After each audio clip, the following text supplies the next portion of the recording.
맨 먼저 우리가 같이 한번 21절과 22절 말씀을 같이 읽어보겠습니다. 예수께서 배를 타시고 다시 맞은편으로 건너가시니 큰 무리가 그에게로 모이거늘 이에 바닷가에 계시더니 회당장 중에 하나인 야이로라 하는 이가 와서 예수를 보고 발 아래 엎드려. 여러분, 예수님께서 배를 타시고 다시 맞은편으로 건너가셨다는 겁니다. 그러니까 예수님은 원래 이쪽 가버나움 쪽에 계셨어요. 그런데 가버나움 쪽에서 배를 타시고 어제 저녁 때에 저물 때에 건너편으로 가자고 하셔서 거라사인의 지방 쪽으로 가셨습니다. 가시고 다시 이제 그 다음날 이쪽으로 돌아오신 거예요. 근데 이 사실을 누가 알고 있죠? 무리들이 알고 있고, 또 누가 알고 있습니까? 제자들이 알고 있죠. 그런데 무리와 제자의 차이는 무엇입니까? 무리는 지금 예수님이 가시던 뒷모습을 봤던 사람들이에요. 예수님의 뒷모습을 봤습니다. 그리고 예수님이 지금 그 다음날 건너편 지방에서부터 자기들이 있는 이 해변가로 오시는 모습을 보고 있는 거예요. 예수님의 전면을 보고 있는 사람들이에요. 그죠? 그게 무리들입니다. 근데 제자들은 어떤 사람들이었죠?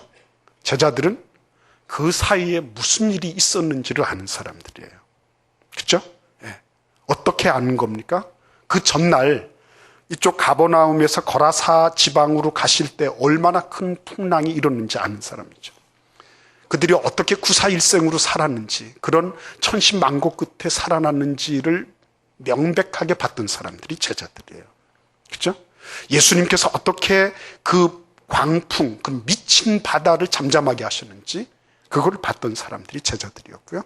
그러니까 영적 세계를 주관하시는 주관자 예수님, 그리고 이 모든 풍랑, 이 자연계를 주도하고 계시는, 장악하고 계시는 창조주 하나님을 제자들은 만났던 거예요. 그 사이에. 근데 무리들은 뭐만 봤다고요? 예수님의 뒷모습과 예수님의 앞모습만 본 거예요. 너무 안타깝잖아요. 근데 무리들의 특징이 있죠. 어떤 특징이 있습니까? 이 무리들은 조용하고 잠잠하면 되는 거예요. 튀지 마라. 무리들이 자주 쓰는 말입니다. 튀지 마라. 튀지 마, 튀지 마. 너 언제부터 그렇게 신앙생활 잘해? 튀지 마.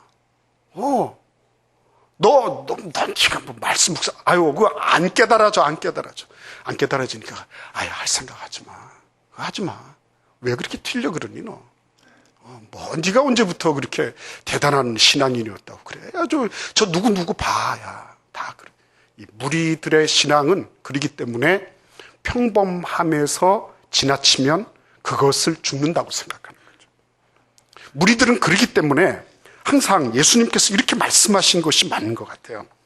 요한복음 6장 26절에 보시면 항상 예수님 하신 말씀이 다 지당하게 옳으신 말씀이지만 무리들을 향하여 정확하게 지적하고 계신 장면입니다. 요한복음 6장 26절에 이렇게 예수님 말씀하십니다. 예수께서 대답하여 이르시되 내가 진실로 너희에게 이르노니 너희가 나를 찾는 것은 표적을 본 까닭이 아니요 떡을 먹고 배부른 까닭이로다. 표적을 봤다고 하는 건 뭡니까? 하늘로부터 내려오시는 하나님의 아들로서의 그 모든 신적인 권위와 권세를 본 거죠. 근데 그런 것들을 봐서 하나님의 아들이시기 때문에 내가 따라다니는 게 아니고 뭐 때문에 따라다닌다고요? 떡을 먹고 배부른 까닭이로다. 그러니까 굿이나 보고 떡이나 먹고 예수님을 호기심 어린 눈으로 보면서 예수님 주변에 무슨 일이 일어나는지 구경꾼이에요. 이 사람들은 구경꾼입니다. 구경하는 거예요. 그리고 예수님께서 하신 것에 대한 결과물을 따서 먹는 것입니다. 자기 만족이죠. 자기 만족. 나한테 맞으면 오케이고 나한테 맞지 않으면 아닌 거예요. 이 사람들은. 그래서 뭐 예수님께 이렇게 나아간다든지 뭐 이렇게 특별하게 이렇게 야이로처럼 그 무리들 가운데서 이 사람이 허겁지겁 뛰어나온 모습을 생각해 보세요. 아이고 저 회당장 저 사람 왜 저래? 갑자기 멀쩡하게 잘 있다가 왜 그래? 죽을 때가 다 됐나? 왜 그래? 왜 안 하던 짓을 하지? 막 그렇게 얘기하는 거죠. 그래서 이 무리들의 이 장벽을 뚫지 못하면 절대로 예수께 나아가기가 힘든 거예요. 여러분 오늘 이 말씀을 가만히 한번 보시기를 바랍니다. 그 다음에도 한번 보세요. 그 혈루병 앓는 여인 있죠? 혈루병 앓는 여인이 있습니다. 근데 27절과 28절을 한번 같이 읽어보겠습니다. 우리 본문의 27, 28절 같이 읽겠습니다. 예수의 소문을 듣고 무리 가운데 끼어 뒤로 와서 그의 옷에 손을 대니 이는 내가 그의 옷에만 손을 대어도 구원을 받으리라 생각함일러라. 여러분 여기 보시면 이 혈루병을 앓는 이 여인도 무리들 틈바구니에 끼어서 익명의 어떤 사람으로 존재하기를 원했어요. 이게 무리라고 하는 사람은 아무리 많이 모여도 딱 두 글자로 끝나버리는 거예요. 무리예요, 무리. 그 사람들은. 나는 익명성 안에 고요히 나는 거하겠다는 거예요. 안 튀겠다는 거예요. 예수님하고의 어떤 개인적인 그런 관계나 이런 거 맺는 거 거북스러운 거예요. 부담스러운 거예요. 그래서 그냥 그 안에 그냥 있겠다고 하는 겁니다. 이 여인도 그렇게 하려고 했습니다. 그래서 몰래 이름을 나타내지 않고 몰래 살그머니 와서 살짝 자기가 원하는 것만 딱 하고 바람과 같이 사라지고 싶었던 거예요. 근데 그게 되지 않았어요. 중요한 거는 이 무리라고 하는 속성을 깨뜨릴 줄 아는 거. 예수님께서는 이 무리의 속성을 너무나도 기가 막히게 잘 보고 계셨기 때문에 무리들한테는 앞면 봤니? 뒷면 봤니? 그걸로 끝이에요. 예수님은 더 이상 어떤 것을 해주실 수가 없었습니다. 그러나 그 무리의 장벽을 뚫고 예수께 나왔던 이 두 사람은 어떤 특징을 가지고 있습니까? 한 사람은 지금 딸이 꼴깍꼴깍 넘어가고 있는 것입니다. 숨이. 예수님께서 그러한 그 장면들을 보시면서 가슴 아파하시는 것입니다. 참 너무 안타깝구나. 너무 안타깝구나. 지금 이 야이로가 뛰쳐나오고 그리고 이 혈루병 앓는 여인이 이렇게 나오면서 말이죠. 예수님 앞에 엎드렸을 때 그들은 너무나도 지금 다급하고 힘든 가운데 있는 것입니다. 그래서 1분 1초가 아까운 가운데 있는 거예요. 그런데 지금 이 혈루병 여인 같은 경우는 또 좀 다르잖아요. 그죠? 이 사람은 어떻습니까? 이 사람은 지난 12년 동안을 이 병으로 할 것 안 할 것을 다 해본 사람입니다. 한 가지 분명한 거는 뭐예요? 지금 그의 생명이 꺼져가고 있다는 거죠. 만성 질환 때문에 그는 그야말로 이 12회라고 하는 건 그런 뜻 아니겠습니까? 12회가 꼭 12년일 수도 있지만 그만큼 완벽하게 병 때문에 고생했다는 것이거든요. 더 이상 어떻게 해볼 그런 희망이 없는 것입니다. 그런데 이 여인이 예수께로 또 나오는 거예요. 그렇죠? 이런 장면들은 다 같이 어떤 공통점이 있는 것입니까? 절박함이 있는 거죠. 절박함을 지닌다고 하는 거는요, 무리의 보편성, 무리의 평범성을 뚫고 나가는 힘이에요. 나에게 절박함이 있냐? 그러면 해요, 그 사람은. 절박함이 있습니까? 해요. 안 절박하니까 못하는 거죠. 내가 예수 그리스도께 나아가면 예수께서 이것을 해 주실 수 있습니다 하는 그런 확신과 믿음이 있고, 나의 삶에 그런 다급하고 분초를 아끼는 그런 무엇이 있으면요, 그분은 예수께 나아가도록 되는 거예요. 그러니까 그런 이 어떤 다급하고 절박하고 긴박성을 요하는 이 사람도 있지만, 또 한편에서는 어느 세월에 이게 이루어질지 모르는, 이러다가 그냥 생명이 다 사라져버리고 사그러지고 그리고는 끝날 수 있는 어떠한 소망도 없는 이러한 대조적인 사람이 지금 이 사이에 오늘 본문에 등장하는 것입니다. 그러니까 이 사람들은 어떤 면에서 보면 시간적으로 볼 때는 양극단에 있는 사람들이죠. 그런데 이 양극단에 있는 사람들에 대해서 예수님께서 그들에게 응답해 주시는 거예요. 자, 그러면 우리가 그 장면을 같이 읽도록 하겠습니다. 23절을 같이 읽겠습니다. 간곡히 구하여 이르되 내 어린 딸이 죽게 되었사오니 오셔서 그 위에 손을 얹으사 그로 구원을 받아 살게 하소서 하거늘. 이 사람은 마태복음 8장은 안 읽은 것이 틀림이 없습니다. 왜 틀림이 없죠? 마태복음 8장에 보면 로마인 백부장 얘기가 나오잖아요. 근데 그 로마인 백부장은 뭐라 그럽니까? 예수님께서 그래 내가 너의 하인을 고쳐주러 가겠다. 그러니까 뭐라고 합니까? 다만 말씀만 하십시오. 나도 남의 수하에 있어서 가라 그러면 가고 오라 그러면 오고 내 밑에도 사람들 오라 그러면 가고 오라 그러면 오고 가라 그러면 가고 다 하는데 예수님 그냥 말씀만 하셔도 됩니다. 그래서 예수님께서 이렇게 위대한 믿음 찾아본 적이 없다고 그렇게 말씀하셨어요. 그러니까 이 말씀 많이 읽어야 되는 거예요. 그죠? 네. 이 사람은 이 회당장 야이로는 마태복음 8장은 안 읽은 사람이에요.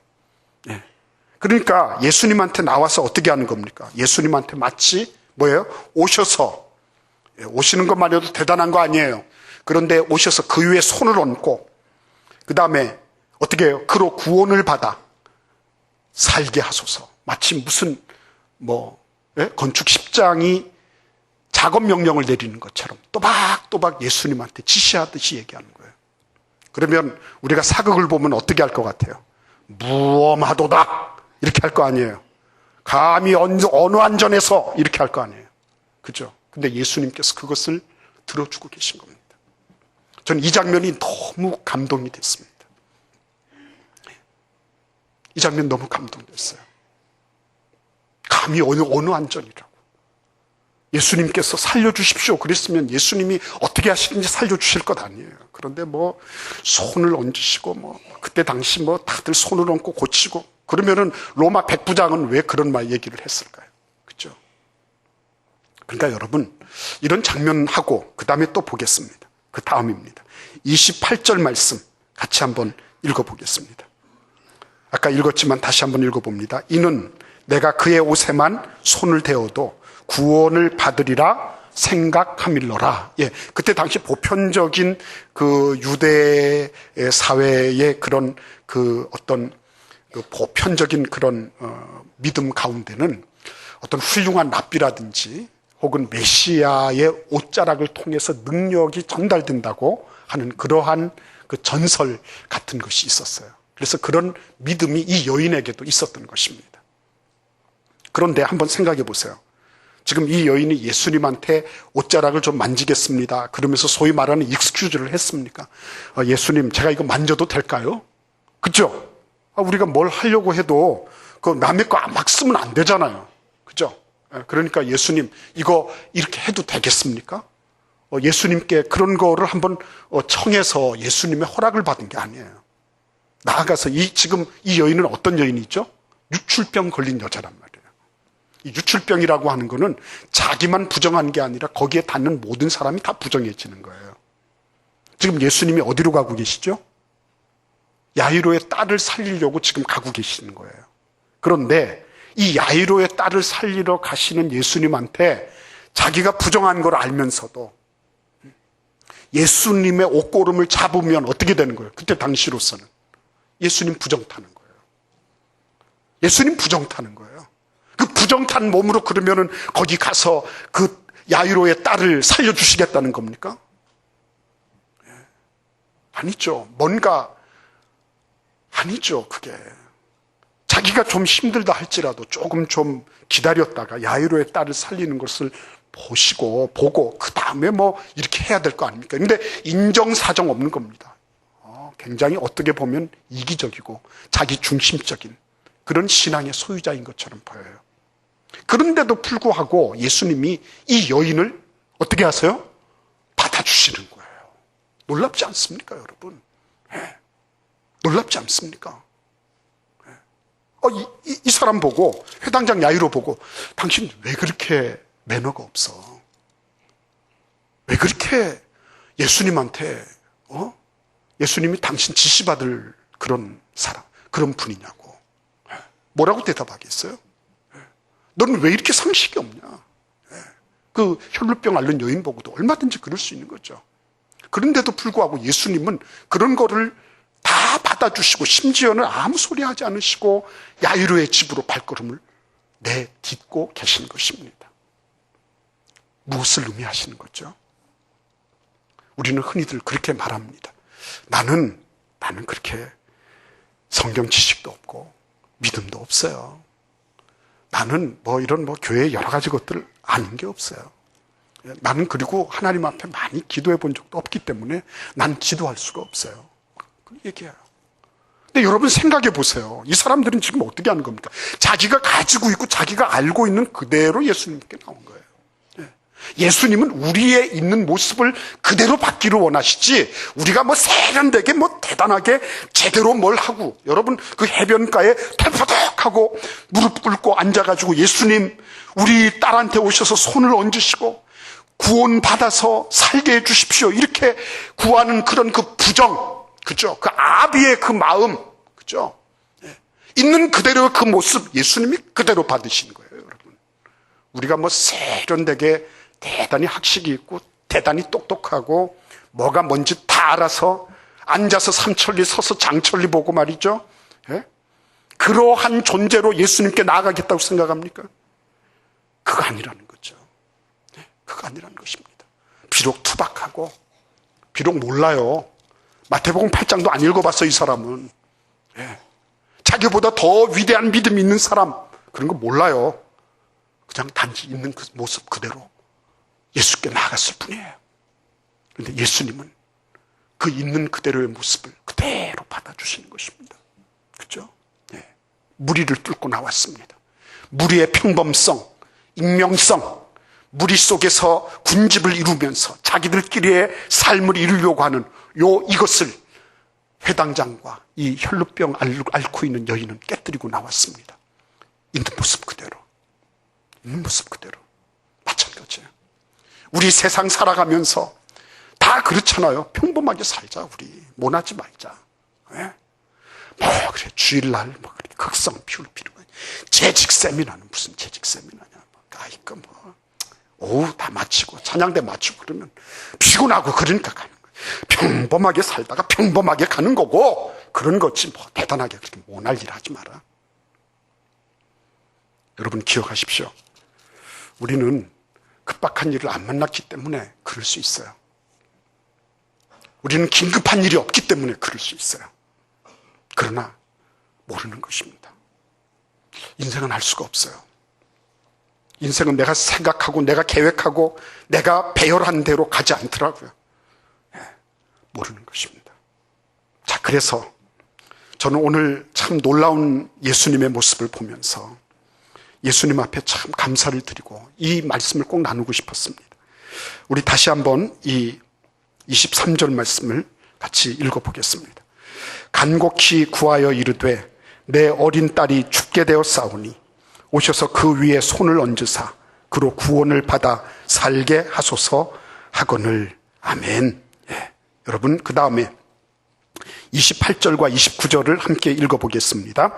이는 내가 그의 옷에만 손을 대어도 구원을 받으리라 생각함일러라. 이에 그의 혈루 근원이 곧 마름에 병이 나은 줄을 몸에 깨달음이라. 아멘. 여러분 여기에서 굉장히 중요한 게 있죠. 뭡니까? 회당장 야이로도 그 다음에 이 혈루병 앓는 이 여인도 예수님께 나아갈 때 어떤 목표를 가지고 나아갔습니까?